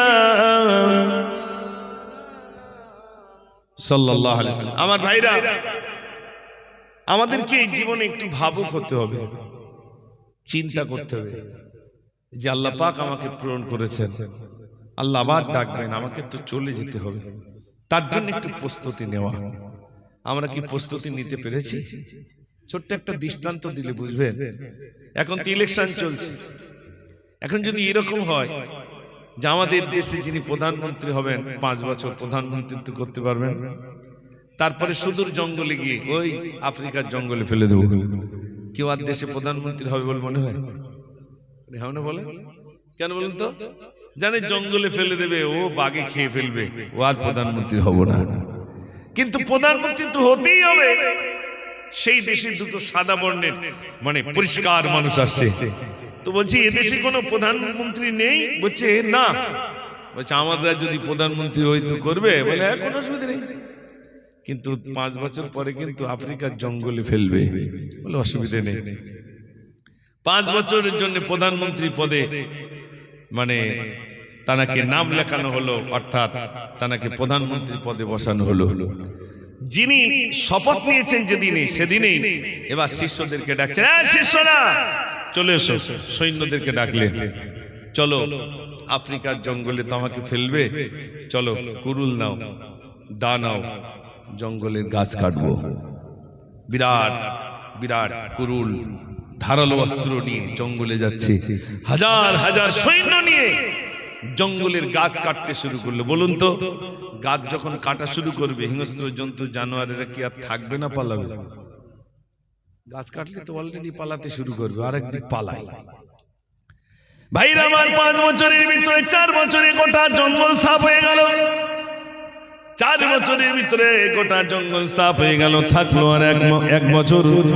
এরপরে বলছে যাও ইট নিয়ে এসো, বালি নিয়ে এসো, পাথর নিয়ে এসো। জঙ্গলের মাঝখানে বিরাট বড় একটা বিল্ডিং বানানো হয়ে গেল। আর মাত্র 5 দিন বাকি রইল। একজন এসে বলছে বাদশাহরা আপনা, ও আমাদের প্রধানমন্ত্রী মনে কি আছে? বলছে কি? বলছে আর 5 দিন কিন্তু বাকি আছে, জঙ্গলে ফেলবো। বলছে কোনো অসুবিধা নাই। ভাইরা আমার, 5 দিন যেই না শেষ হয়ে গেল, তারা কি সুন্দর করে গোসল দিয়ে দেওয়া হলো। জঙ্গলে ফেলার জন্য সেই জামাটা আনা হলো। জামা পরিধান করে চারজনে এবার কাঁধে করে নিল। মানুষ দলে দলে যাচ্ছে। আজ আমাদের প্রধানমন্ত্রীকে আমরা জঙ্গলে ফেলবো। ও সোনার ভাইরা, যে আফ্রিকার জঙ্গলে ফেললো, এবার তার 5 বছরের ভিতরে তো জঙ্গল পরিষ্কার করা, ওই জঙ্গলের মাঝখানে একটা বিল্ডিং তৈরি করা। যেই না তাকে জঙ্গলে ফেললো, হেঁটে হেঁটে নিজের বালাখানায় চলে গিয়ে বলছে, যা তোরা চলে যা, আমি 5 বছরের ভিতরে জঙ্গল সাফ করে ফেলেছি, আমার কোনো আর চিন্তা নাই, এখন আমি ঘুমাবো আর খাবো। আপনারা বলুন, ওই মানুষটার কি আর কোনোদিন হিংস্র জন্তু জানোয়ার খেতে পারবে? বলেন কেন বলেন তো? 5 বছরে কি করে ফেলেছে? জঙ্গল সাফ করে ফেলেছে। ও ভাইরা মাতাল, এবার বলুন, জঙ্গল পরিষ্কার করেছে বলে, একটা ঘর তৈরি করেছে বলে, ওই ঘরে উপরে এসে জীবন যাত্রা করতে শুরু করলো। ঠিক তদ্রূপ আমরা একজন প্রধানমন্ত্রী পদে বসলাম, কেউ 50 বছর, কেউ 60 বছর, কেউ 70 বছর প্রধানমন্ত্রী পদে থাকবে। একদিন তার মৃত্যুটা হয়ে যাবে। ভাইরা আমার গোসল দিয়ে দেবে, কাপড়ের কাপড় পরানো হবে, এবার কবর নামক জঙ্গলে গিয়ে ফেলবে। এখন বলুন, 50 বছর সময় পেলাম, 60 বছর সময় পেলাম, 70 বছর সময় পেলাম, এখন বলুন আমাদের কবর নামক জঙ্গল কি সাফ হয়েছে, না কবর নামক জঙ্গলটা আবার জঙ্গলে রূপান্তরিত হয়েছে? কোনটা হয়েছে বলুন? জঙ্গল সাফ করতে পারছি বলে মনে হয়, গাছ লাগিয়ে যাচ্ছে, তাহলে জঙ্গল বাড়ছে। আমাদের জঙ্গল কি হচ্ছে ভাই? বেড়ে যাচ্ছে, জঙ্গল কমছে না। তাহলে আমাদের শুধু লেজানি অপেক্ষা, শুধু নিয়ে যাওয়া অপেক্ষা। যারা জঙ্গল সাফ করেছেন, বিল্ডিং তৈরি করেছেন, যেই তানাকে ফেলবে, সোজা হেঁটে জঙ্গল ওই নিজের তৈরি করা বালাখানায় উঠে যাবে। একটু জোরে বলুন না সুবহানাল্লাহ। কোনো তার চিন্তাই থাকবে না, কোনো চিন্তাই থাকবে না। ও আমার বাবাজিরা, ভাইরা, এই জন্য আপনাদের কাছে বলে যাই, কবর নামক জঙ্গল যদি সাফ করতে পারি তাহলে আমি আপনি কামিয়াবি। আর কবর নামক জঙ্গল যদি পরিষ্কার না করতে পারি, ও সোনার ভাইরা, বিশ্বাস করুন, এই 50 বছর, 60 বছর, 70 বছর আল্লাহ পাক আমাকে আপনাকে সময় দিলেন, আর আমরা ফিরে পাবো না, ফিরে পাবো না। ও সোনার ভাইরা, শুনিলেন ভাইরা আমার, সব থেকে দুঃখের সময় কিয়ামতের দিন, মুসিবতের দিনে আল্লাহ পাক সেদিন বলবেন, নামাজিরা তোমরা নামাজিদের কাতার দাঁড়িয়ে যাও, নামাজিরা তোমরা আলাদা হয়ে যাও, বেনামাজিরা আলাদা হয়ে যাও। ও সোনার ভাইরা, নামাজিদের আল্লাহ বলবেন তোমরা আলাদা হয়ে যাও। ভাইরা আমার, আল্লাহ পাক সেদিন জিজ্ঞাসা করবেন, এ আমার বান্দা তুমি কি নামাজ পড়তে? বান্দা আল্লাহর কাছে মিথ্যা কথা বলবে, আমি অনেক নামাজ পড়তাম, অনেক কিছু করতাম। আল্লাহ জানার পরেও বলবে, তুমি কি নামাজ পড়তে? বলবে আল্লাহ হ্যাঁ আমি পড়তাম। আল্লাহ পাক এবার বলবেন, ওয়াসজুদুলি ওয়াসজুদুলি, কই সিজদা কর দেখি, আর বান্দা সিজদা করতে পারবে না। ও সোনার ভাইরা আমার, আল্লাহ সেদিন বলবেন, বান্দা ওয়াসজুদুলি, কই সিজদা করে দেখা, বান্দা দেখাতে পারবে না। ও ভাইরা আমার, বলুন, আমার যদি মাজা ভাঙা অভ্যাস না থাকে, আপনার যদি এখন বলেন ভাই মাজা ভাঙা আমি কি পারবো? পারবো ভাই? আল্লাহ সেদিন বললেন, ওয়াসজুদুলি, কই সিজদা করে দেখা, বান্দা পারবে না। বান্দা সেদিন পারবে না, কোমর কাট হয়ে থাকবে, বান্দা পারবে না। ভাইরা আমার, আল্লাহর কাছে সেদিন মিথ্যা কথা বলবে, জাহান্নামী হয়ে যাবে, জাহান্নামের গর্জন শুনতে পাবে, দাউ দাউ করে জাহান্নামের সেই গর্জন শুনতে পাবে। আপনার এখানে অনেকেই রয়েছেন ভাইরা আমার, সমুদ্রের সৈকতের দিকে যখন যান, কত যুবক ভাইরা আমার ওই আমাদের দীঘার দিকে যায়, বিভিন্ন জায়গায় যায়, সত্য কথা বলুন, ওই দীঘার সমুদ্রের পানির আওয়াজ হয় না, হয় না? জোরে বলে, চড় চড় চড় করে আওয়াজ হয় পানির। জাহান্নামের ওই রকম গর্জন শুনতে পাবে, গর্জন শুনতে পাবে কিয়ামতের দিন। ভাইরা আমার, জাহান্নামের গর্জন সেদিন শুনতে পাবে, জাহান্নামে যেতে চাইবে না। গ্রামে যখন দেখবেন কোন একজন আসামিকে যখন ধরতে আসে, আসামি হঠাৎ করে যেতে চায় না, যখন যেতে চায় না কোমরে দড়ি বাঁধে, বেশি কথা বললে পা হাতগুলো আবার পিছনের দিকে বাঁধে না। যে আসামি যত ভাইরা আমার সমস্যা করবে তাকে দমন করে বাঁধা হবে। ভাইরা আমার, জাহান্নামীদেরকে যখন নিয়ে যাওয়া হবে, জাহান্নামের আগুন দেখতে পাবে, ওই তো আমাদের ওই তো আমাদের ঠিকানা, ওখানে আমাদেরকে রাখা হবে। যেতে চাইবে না, যেতে চাইবে না, শিকল দিয়ে টেনে টেনে টেনে টেনে জাহান্নামের দরজার সামনে নিয়ে যাবে, বিরাট গেটের সামনে নিয়ে যাওয়া হবে। জাহান্নামের দারোয়ান জিজ্ঞাসা করবেন, দাঁড়াও, তোমরা দাঁড়াও, দাঁড়াও, তোমরা কোন নবীর উম্মত উম্মতি বলো বলো। ও সোনার মেয়েরা, সেদিন জাহান্নামের দারোয়ানকে জিজ্ঞাসা করবে, জাহান্নামের দারোয়ান জিজ্ঞাসা করবেন, তোমরা কোন নবীর উম্মত উম্মতি বলো। সেদিন বলবে, আমরা বিশ্ব নবী সাল্লাল্লাহু আলাইহি সাল্লামের উম্মত উম্মতি। জাহান্নামের দারোয়ান আফসোস করে বলবে, আরে তোমরা বিশ্ব নবীর উম্মত উম্মতি হয়েছো, তারপরে জাহান্নামে কেমন করে এসেছো বলো। এই নবীর উম্মত হওয়ার সৌভাগ্য অর্জন করেছো, যে নবীর উম্মত হওয়ার জন্য নবীগণ পর্যন্ত কেঁদেছেন, সেই নবীর উম্মত হওয়ার সৌভাগ্য অর্জন করেছো, তারপরে জাহান্নামে কেমন করে এসেছো বলো। জাহান্নামের দারোয়ান পর্যন্ত আফসোস করবে। ভাইরা, এই জন্য আসুন ফিরে আসি, ফিরে আসি। যে পথে চলছি ওই পথে আমি আমার গন্তব্যস্থানে পৌঁছাতে পারবো না, আমাকে ওই জোয়ারে ভাসতে হবে, যে জোয়ারে ভাসলে আমি আমার গন্তব্যস্থানে পৌঁছাতে পারবো। সেই জোয়ারে আল্লাহ পাক যেন ভাষার তৌফিক দেন, বলুন আমিন। সব থেকে বড় জিনিস, আমরা এমন তরিকার উপরে রয়েছি, আমরা এমন মজহাবের উপরে রয়েছি, সেটা হলো ইমামে আজম আবু হানিফা রাহমাতুল্লাহ আলাইহির মজহাবের অনুসারী আমরা। একটু জোরে বলুন না সুবহানাল্লাহ। আমরা শেষ নবীর উম্মত হওয়ার সৌভাগ্য আল্লাহ আমাদের নসিবে দিয়েছেন। ভাইরা, এত কিছু পাওয়ার পরেও যদি টেনে টেনে সেদিন জাহান্নামে নিয়ে যায়, সব বরবাদ হয়ে যাবে। ও ভাইরা আমার, আমি মুসাফফর, আমাকেও ছাড়া হবে না, এরকম ভাববেন না। উপরে উঠে বক্তব্য রাখছে, বলে আল্লাহ পাক ওকে ছেড়ে দিবে। আল্লাহ তো এমনটি নয়, ওরা মিলাদ দিয়েছিল বলে ওকে ছেড়ে দেবে, পরিষ্কার দেখতে বলে ওকে আল্লাহ ছেড়ে দেবে, ওর বাপ অনেক টাকার মালিক ছিল বলে ওকে আল্লাহ ছেড়ে দেবে। আল্লাহ তো এমনটা নয়। আল্লাহ রাব্বুল আলামিন, ও সোনার ভাইরা শোনেন, শোনেন, কোরআন পাকের ভিতরে যখন এই আয়াতে কারিমা নাজিল হলো, ওয়াকুদুহান নাস ওয়াল হিজারা, জাহান্নামের জ্বালানি হবে মানুষ আর পাথর। যেই আয়াতে কারিমা নাজিল হয়েছে, ভাইরা অনেকটা পাথর খনন করে, নবীজি রাস্তা দিয়ে যান, পাথর খনন করে। নবীজি পাথরকে বলেন, পাথর কিসের জন্য তুমি খনন করো? পাথর বলি, ইয়া রাসূলুল্লাহ, কোরআন নাজিল হয়েছে, ওয়াকুদুহান নাস ওয়াল হিজারা, জাহান্নামের জ্বালানি হবে মানুষ আর পাথর। এজন্য আমি পাথর, আল্লাহ আমার কথা বলেছেন বলে আমি ভয়তে কাঁদি। আল্লাহর নবী বলেন, যাও আমি তোমার জন্য দোয়া করি, আল্লাহ পাক তোমাকে নিষ্কৃতি দেবেন। ভাইরা আমার, নবীজি চলে গেলেন। আমার কিছুক্ষণ পরে যখন রাস্তা দিয়ে ফিরেছেন, দেখছেন ওই পাথর খনন করে। এ পাথর, তুমি কিসের জন্য কাঁদো? তুমি তো এতক্ষণ কাঁদছিলে, তোমার জন্য দোয়া করলাম, আল্লাহ পাক তো তোমাকে নিষ্কৃতি দিয়েছেন। পাথর বলছি, যে আল্লাহ আমাকে জাহান্নাম থেকে নিষ্কৃতি দিয়েছে, সেই আল্লাহর শুকরিয়া আদায় করতে করতে আমি পাথর কাঁদি। আগে কাঁদছিলাম জাহান্নামের ভয়তে, এখন কাঁদছি যে আল্লাহ আমাকে ক্ষমা করে দিয়েছেন, সেই আল্লাহ শুকরিয়া আদায় করতে করতে কাঁদি। একটু জোরে বলুন না সুবহানাল্লাহ। ভাইরা কোথায় গেল? অনেকক্ষণ তো হয়ে গেল, বক্তা নিয়ে আসতে হলো। দুরূদ শরীফ পড়েন, আল্লাহুম্মা সাল্লি আলা, সবাই পড়ে, মাওলানা মুহাম্মদ ওয়া আলা আলি সাইয়্যিদিনা।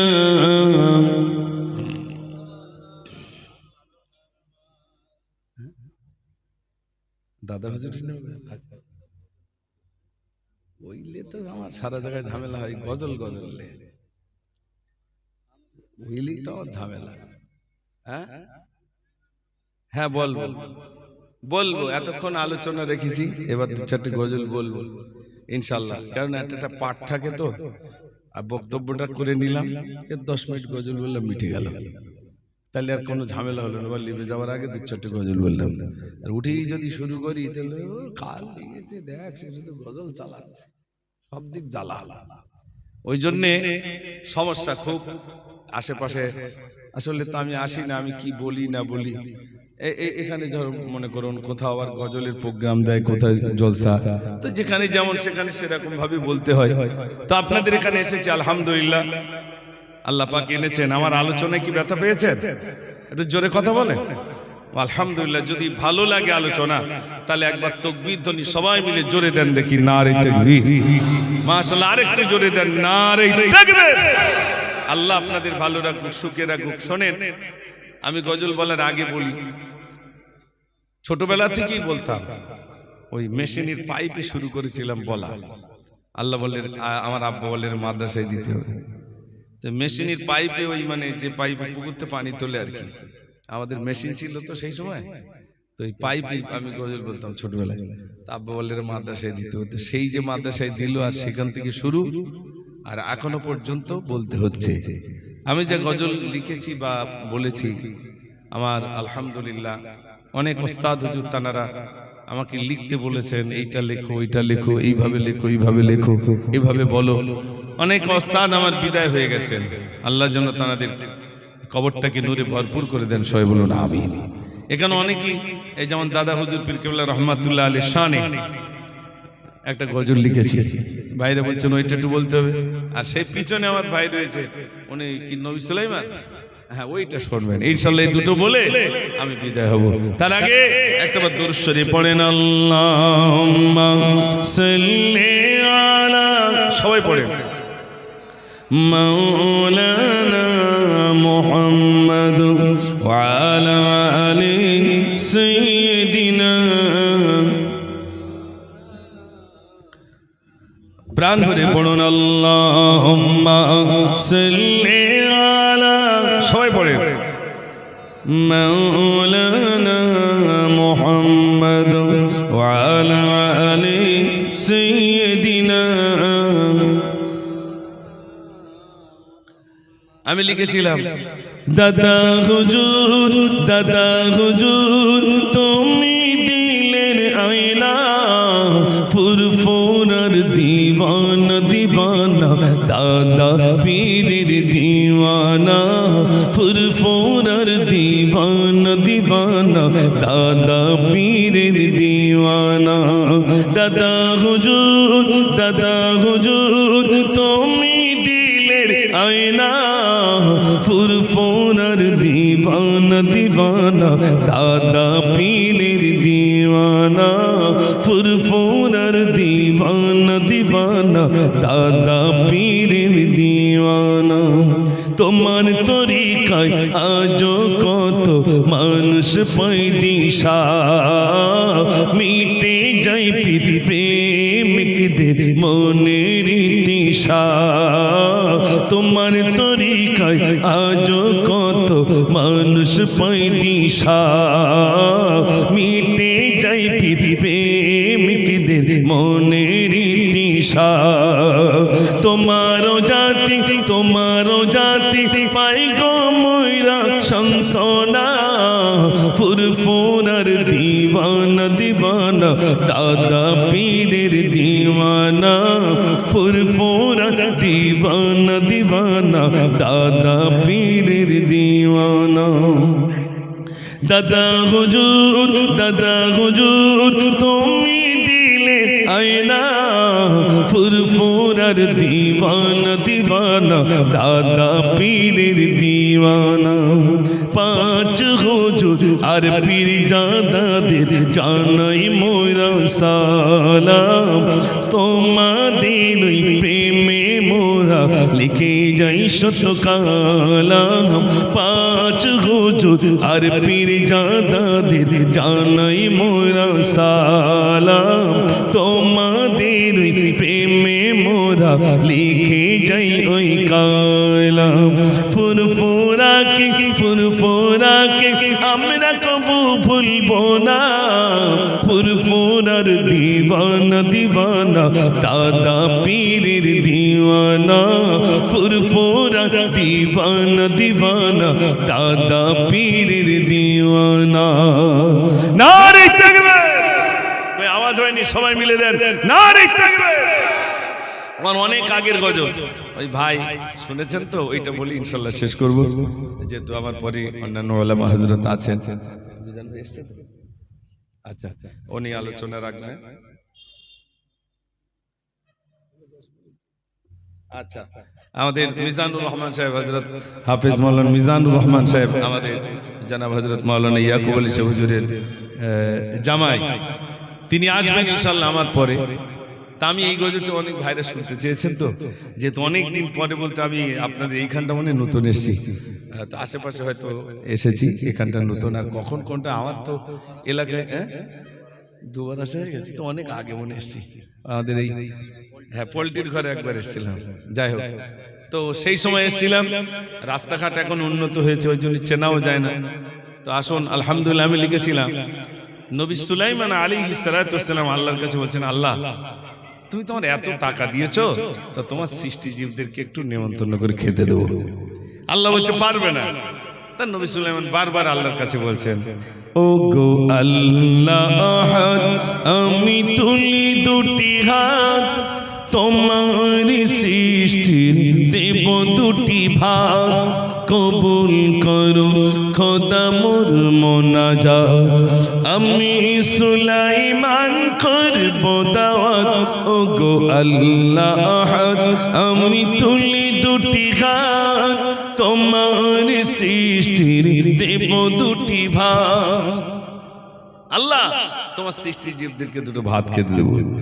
আল্লাহ এবার কি বলছে শোনেন, নবী সুলাইমানের কথা শুনে আল্লাহ বলেন, ওরে সম্ভব নহে।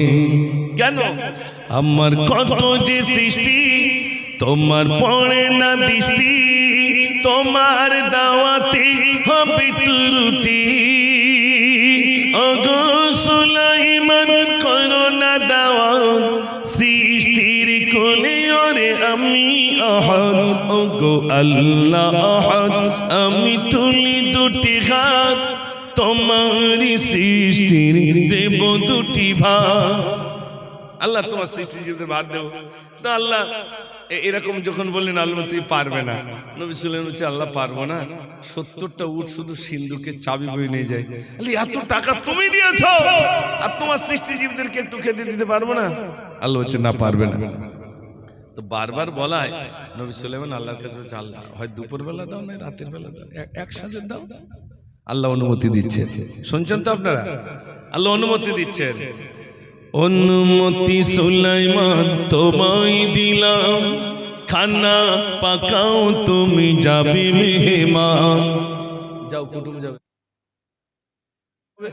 সমুদ্রের পাশে বিরাট ময়দান, তক্তে উড়িতেছে নবী সুলাইমান। তক্তে ভাসছে, কোথায় রান্না বান্না হচ্ছে না হচ্ছে, হঠাৎ এক মেহমান এসেছে, কুটুম। এক মেহমান এলো, বললে খিদে মন পেল, নবী সুলাইমান কোথায় মোর ভালো। নবী সুলাইমান তুমি আমায় খেতে দাও, ও গো নবী আমি ক্ষুধাই। ও নবী সুলাইমান খুব খিদে পেয়েছে, তাড়াতাড়ি খেতে দেন। নবী সুলাইমান বলছে বিনা দাওয়াতে আসুনি তো? তো বলছে না না, খোদার আদেশে আমি এসেছি, দাওয়াত করেছ মোদের আমি শুনেছি। সবার আগে গো খেতে দাও আমায়, মৎস্য মেহমান বলছি তোমায়। কুটুমকে বলুন তো মাছ। নবী সুলাইমান বলছেন, ও গো তাই যদি হয় খানা খাও ভাই, খানা খাই মৎস্য আর সীতা নাই। ও গো নবী আর খাদ্য কোথায়, খেয়ে ফেলিলাম আমি এক লোকমায়। একটু জোরে বলুন না সুবহানাল্লাহ। 6 মাসের রান্না একে গালে খেয়ে বলছে আর দেন।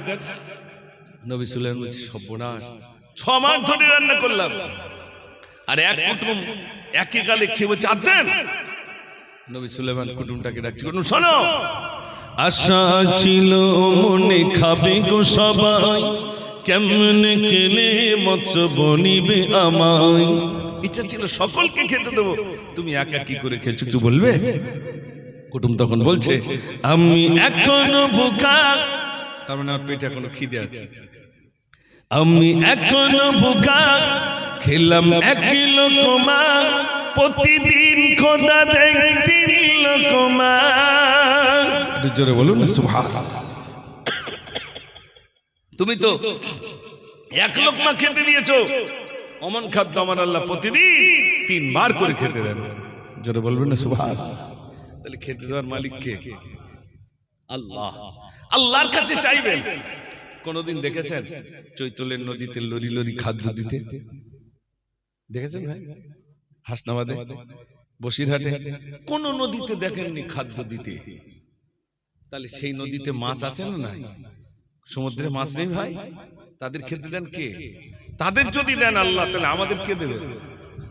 শোনেন, আল্লাহ রাব্বুল আলামিন মুসা নবী আল্লাহকে বললেন, আল্লাহ বললেন মুসা যাও তুমি ইসলামের দাওয়াত দিতে যাও। মুসা নবী বললেন আল্লাহ আমি দাওয়াত দিতে যাব, তো ছাগল ভেড়াদের খাওয়াবে কে? আল্লাহ বললেন মুসা তোমার হাতে ওটা কি? মুসা নবী বললেন কলাহি আসা, এটা আমার লাঠি। আল্লাহ বললেন মুসা রে তোমার হাতে যে লাঠিটা রয়েছে ওই লাঠি ওই পাথরের উপর আঘাত করো। বিরাট বড় একটা পাথর হইল। আল্লাহ বললেন মুসা ওই লাঠি দিয়ে পাথরের উপর আঘাত করো। যেই না মারলেন পাথর ভেঙে গিয়ে আর একটা পাথর বার হলো। আল্লাহ বললেন মুসা তুমি দ্বিতীয়বার মানো। দ্বিতীয়বার মারলেন পাথর ভেঙে গিয়ে আর একটা পাথর মারলো। আমার আল্লাহ বললেন মুসা রে তৃতীয়বার মারো। তৃতীয়বার মারলেন পাথর ভেঙে গিয়ে একটা ভাইরা আমার দেখলেন আর একটা পাথর মারলো। কিন্তু এই পাথরের উপরে একটা জীব ঘাস মুখে করে রেখেছে। আমার আল্লাহ বললেন মুসা রে 3 তবক পাথরের ভিতরে ওই জীবটাকে খেতে দেওয়ার মালিক কে? একটু জোরে বলুন না, জোরে হবে না সুবহানাল্লাহ। 3 তবক পাথরের ভিতরে ওই জীবটাকে মুসা নবীকে দেখিয়ে দিলেন আল্লাহ, দেখো ওর ভিতরে যে জীবটা আছে ওকে আমি খেতে দিই। আমি হলাম ইন্নাল্লাহা হুয়ার রাজ্জাকুল কুওয়াতিল মাতিন। আল্লাহ বলছেন আমি হলাম রুজি বন্টনকারী। জোরে বলুন না সুবহানাল্লাহ। যা চাইবেন তাহলে কার কাছে চাইবেন? আর আমরা ঘরের জন্য কার কাছে চাচ্ছি? জোরে বলেন। মেম্বারের একটা ঘর দাও, একটা ঘর দাও। মেম্বারের কাছে কটা ঘর? আল্লাহ বলছেন আমার কাছে চাও, কি লাগবে বলো। কোনটা লাগবে? আমার ভান্ডারে কোনো ঘাটতি নাই, কোনো কমতি নাই, আমি আল্লাহ দিয়ে দেবো। একটু জোরে বলুন না সুবহানাল্লাহ। দুনিয়ার কারো কাছে চাইবেন না। কার কাছে চাইবেন? দুনিয়ার মানুষের কাছে চাওয়া আর ওই গাছের কাছে চাওয়া সমান হবে ভাই। দুনিয়ায় যদি কিছু চাইতে চান 2 হাত তুলে আল্লাহর কাছে বলেন আল্লাহ আমার এইটা ঘাটতি তুমি দিয়ে দাও। আল্লাহ আল্লাহ দিয়ে দেবে। যত মাদ্রাসাওয়ালা, যত মাদ্রাসা চলছে প্রত্যেকটা মাদ্রাসাওয়ালা সূরা ইয়াসিন তেলাওয়াত করে 2টা হাত তুলে কার কাছে চাই ভাই? প্রত্যেকদিন আল্লাহর কাছে চায়, বলে আল্লাহ এই বাচ্চাগুলোর ব্যবস্থা তুমি করে দাও, আল্লাহ এদের রুজির ব্যবস্থা তুমি করে দাও। তা আল্লাহ কি আসমান থেকে ফেলে দেবে? না, এই বান্দাদের দ্বারাই আল্লাহ পুরা করে দেবে। একটু জোরে বলুন না সুবহানাল্লাহ। বান্দাদের দ্বারাই আল্লাহ পুরা করে দেবে। এই আমি তো 2টো মাদ্রাসা ওই কলমাখানি হলি গেলাস পাতে দাদিরা কি লেবে বলেন তো? খাটা। কার জন্য লেয়? নাতিপুতির জন্য। আচ্ছা ওই নাতিপুতি খেলা করছে, ওখানে যদি আর 10টা নাতি খেলা করে কারণ দেবে? একটু হ্যাঁ না বলে। এটা হলো মেয়েলি অভ্যেস। ওর নিজেরটা খাওয়াবে কলজে ভরে, আর অন্যগুলো যায় হবে। ঠিক বলছি না ভুল? এইরকম নীতি কিছু মানুষের আছে, নিজেরটাই হোক অন্যগুলো শেষ হয়ে যায়। আমরা তা করি না আলহামদুলিল্লাহ। তো ভাইরা আছেন, বিশ্বাস করুন সারা পৃথিবীর মাদ্রাসা সমস্তটাই সুস্থভাবে চলুক, সুন্দরভাবে চলুক, সবার রুজির ব্যবস্থা আল্লাহ তুমি করে দিও। সবটাই বিশ্বনবী সাল্লাল্লাহু আলাইহি ওয়াসাল্লামের ঘর মাদ্রাসা। এই মাদ্রাসাগুলো সুন্দর যাতে চলে, পঠন পাঠন যাতে সুন্দরভাবে হয়, বাচ্চাদেরকে আল্লাহ তুমি রুজির ব্যবস্থা করে দিও। বিশ্বাস করুন এমনও দিন গেছে বাচ্চাদেরকে বলেছি কচি তোরা সেজদায় কাঁদ, মসজিদে কাঁদ, চাল নেই কিচ্ছু নেই, তোর একটু কাঁদ আল্লাহর কাছে, আল্লাহ নিশ্চয় একটা ব্যবস্থা করে দেবে। খোদার কসম কে বলছি। আচ্ছা বলুন তো আপনার বাড়ি চাল বেশি থাকলে আল্লাহ আল্লাহ করবেন না, কম থাকলে একটু আল্লাহ আল্লাহ হবে? আমাদের ওস্তাদ হুজুর বলতেন চোখের পানি যতদিন ততদিন মাদ্রাসা চলবে সুন্দরভাবে। চোখের পানি ফুরিয়ে যাবে, মাদ্রাসা কমজোরি হয়ে যাবে। কেন? টাকা ওয়াগাত এসে গেলে তখন রবের কথা ভুলে যাবে, রবের কথা ভুলে যাবে। মাদ্রাসায় অভাব হবে তো আল্লাহর কাছে বেশি চাইবে বান্দা, আল্লাহ তুমি ব্যবস্থা করে দাও, আল্লাহ তুমি ব্যবস্থা করে দাও, তুমি ব্যবস্থা করে দাও। চোখের পানি তত বেশি পড়বে না পড়বে? পড়বে। আল্লাহ যেন আমাদেরকে সুমতি দান করেন। চলে যাওয়ার আগে ছোট্ট একটু করে বলে বিদায় হবো। নদীতে মাঝি পাল তুলে যায় আমরা